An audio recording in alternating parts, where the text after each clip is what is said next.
Welcome back, sports fans. Okay, let's talk about this right here. We're going to talk about what GOAT debate between Michael Jordan and LeBron. And we're going to look at these awards, and we already know that Michael Jordan has the most accolades in NBA history. And although he played 15 seasons, it only took him 13 seasons to have the most accolades in NBA history, just above Kareem Abdul-Jabbar, who has the second most, and we have LeBron with the third most. To me, I kind of think I'm talking about overall accolades, and I think LeBron really is only third because he has played so many years, but as far as like titles, Jordan has the most. Wilt, you can hear my dog in the background drinking water. Wilt has the second most when we talk about MVPs, finals MVPs, championships, and statistical titles. Jordan has the most. Wilt has the second most. Kareem has the third most. And Bill Russell is next. And then LeBron is after Bill Russell, if I'm not mistaken. So, as far as MVPs, Finals MVPs, championships, and statistical accolades, that's the rundown right there. But as far as the most accolades ever, All-Star games and statistical accolades, MVPs, first team, NBA, second team. You know the deal. All these different accolades. I'm talking about NBA accolades. Jordan is number one. And we've all heard that Kareem is he's number one, period. If we can combine college and we combine the NBA. Yes, Kareem is number one. So we won't even get into high school because how I feel about high school is, check this out. In high school, you're playing the best of who? You're playing the best of who? Okay, for an example, in college, you're playing the best of the high school players to come out of high school. Okay, when you play in the NBA, you play the best of the college players. You get it? Maybe you don't understand. In college, you play the best high school players. Okay? In the NBA, you play the best of the college players. I mean, yeah. So, I don't know if you get that. And I'll tell you once again, in college, you play the best of the high school players. In the NBA, you play the best of the college players. So, to me, in my opinion, who are you playing the best of in high school? I stop. I don't understand who you're, because we're just now finding out who's good in high school. You could be playing scrubs, and that's what happens a lot of times in these what do you call them, these prep schools? They get, kids from the inner city or the hood, whatever you want to call it, and they, they've been doing this for a long time. I don't think they do it too much now because a lot of, there's not really that much talent coming from the inner city like it was back in the day. Most of this talent is coming from, I hate to say it, but a lot of black kids live in the suburbs. I'm not saying that I hate to say it because of that, but what I'm saying is they're not picking too many, kids from the hood and the inner city anymore. And plus, in college they're picking a lot of international players from Canada, Europe, Africa, and stuff like that. That's the reality of it. These inner city kids, they're not getting a chance no more. And so I just wanted to speak on that, but I just don't know who you're playing the best of in high school. Somebody explain that to me. There's not, you're playing scrubs. No, but what I was saying about the prep schools, the prep schools they get a lot of these good players, whether some still from inner city or some kids live in the suburbs now, and they get these kids and they get them to these prep schools, and they're playing like regular schools out there that are um, from the regular high school who aren't prep school kids, and they're beating the crap out of them because these prep schools are getting all the good players, and this happens in high school football too. So, I don't mean to make that long, but a lot of people they want to include high school. I just can't do that.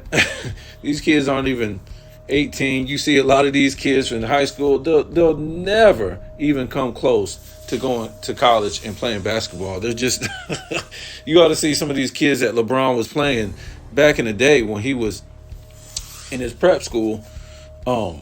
They was just killing them. They was just killing these kids in high school. They weren't even real basketball players. So this is what it is. And we're going to get into another thing after we get into this about LeBron's 11 seasons in Cleveland and Michael Jordan's 11 seasons in Chicago. We're going to look at those awards. But as you can see here, you got Michael Jordan with his scoring titles, All-Star MVPs, and you have. Well, we'll just go over this Michael Jordan's accolades, and we'll go down to LeBron James. So you got Jordan with the Defensive Player of the Year. Next to is the dunk contest trophies. You have 2 gold medals. I think these are Pan Am Games in the Games of the Americas. And then the next gold medal is from the 84 Olympics, if I'm not mistaken, while he was still in college. And the 92 Olympics from the Dream Team. And then the next award is Rookie of the Year. We're at the top. In 3 steals titles. And then you have, when we come down lower, the 10 scoring championships. Next to that, you had the 3 All-Star MVPs.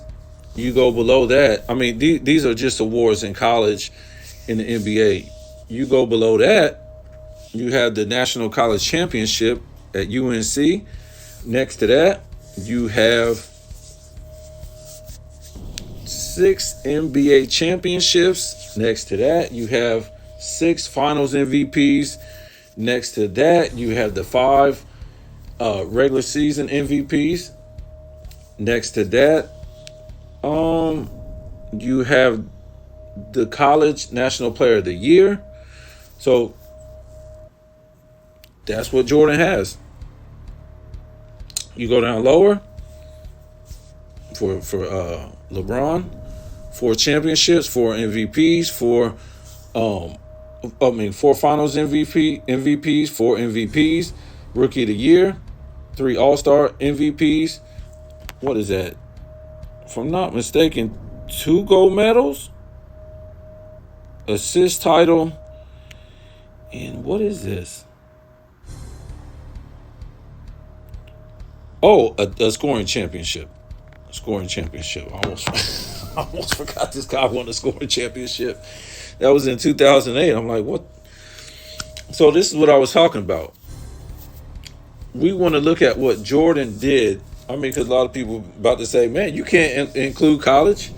Well, let's just look at what, Michael Jordan did just as a Bull in 11 full seasons versus LeBron in 11 full seasons. And what I mean is, Jordan's second year, I think it was 85, 86. He hurt himself. That's not a full season. I think he played 18 games, and I think he played 18 games in 95, which wasn't a full season. So 11 full seasons in Chicago for Jordan, 11 full seasons in Cleveland for LeBron. And as we can see here, it's pretty much the same awards. if we take out the college achievements and we take out the gold medals, we have the same awards for Jordan, and this is what he did in 11 seasons. Okay, and we pretty much just read them off. If 6 championships, 6 Finals MVPs, 5 MVPs, Rookie of the Year, Defensive Player of the Year, 2 dunk contests. You got to count those, right? If you're gonna count the All-Star MVP, that's just part of the weekend. 10 scoring titles, 3 All-Star MVPs, and 3 assist titles. Now we look at LeBron. What he brought Cleveland was 1 championship, 1 Finals MVP, 2 MVPs, 2 All-Star MVPs, a scoring championship, Rookie of the Year. And if I'm not mistaken, well, I'm not going to say that, but yeah, this is what LeBron gave Cleveland in 11 years as a Cavalier. And you know, the dumb LeBron fans, and I hate to say all of them, but the majority of them make no sense when they start talking about what did Jordan do as a Wizard. What did he need to do as a Wizard? I don't, I'm not understanding this. If he did all this as a Chicago Bull and still has more trophies than anybody, and when we put all the accolades together, all of them, All-Star with defensive first teams and just all those NBA accolades, what else was Jordan needed?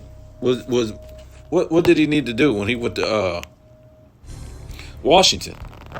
Because anybody with any common sense who would use that kind of argument would be an idiot.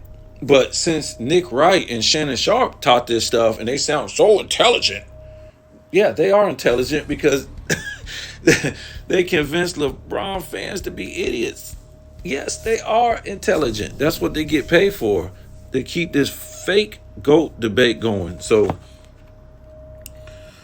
Michael Jordan needed to prove nothing when he went to Cleveland. When he went to Washington. So imagine LeBron, I don't know, let's just say when he left Cleveland, right? In 2018, and he went to go play with, I don't know, the worst team in the league. What would he be? Well, no, he was still young back then. Let's just say before this season started, he left and went to, say he left LA before this season started, well, after last season, and he just went to go play for the Wizards.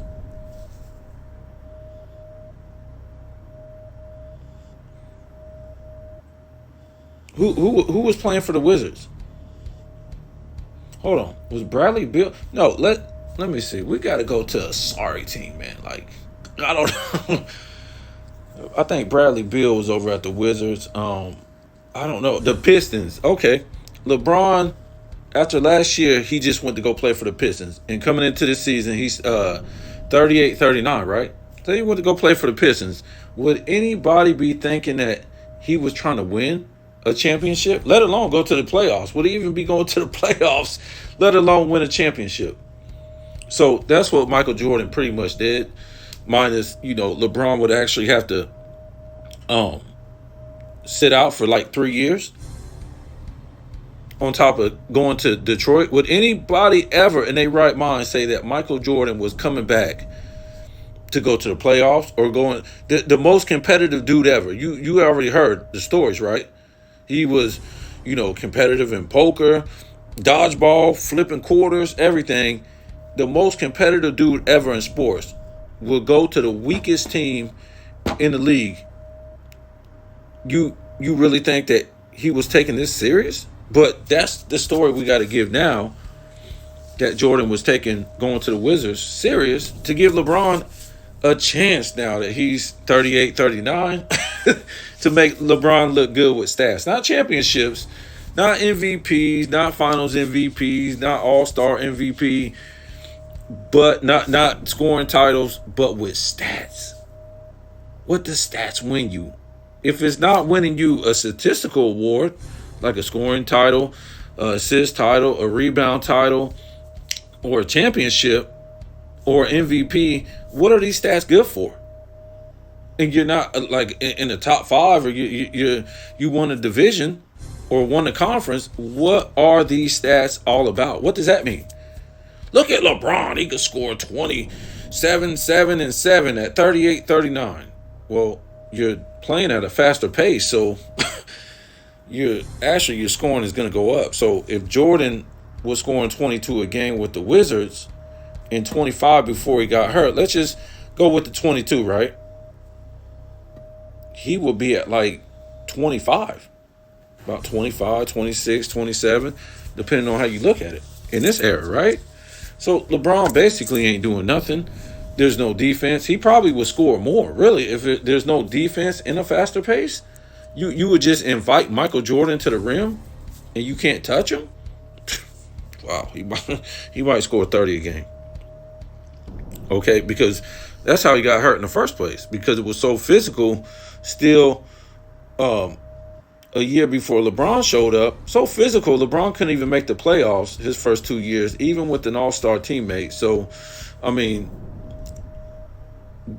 I have no idea how they ever leave that out of the equation, that LeBron missed the playoffs his first 2 seasons, won the all-star, missed the playoffs, was at minus 144 for the season.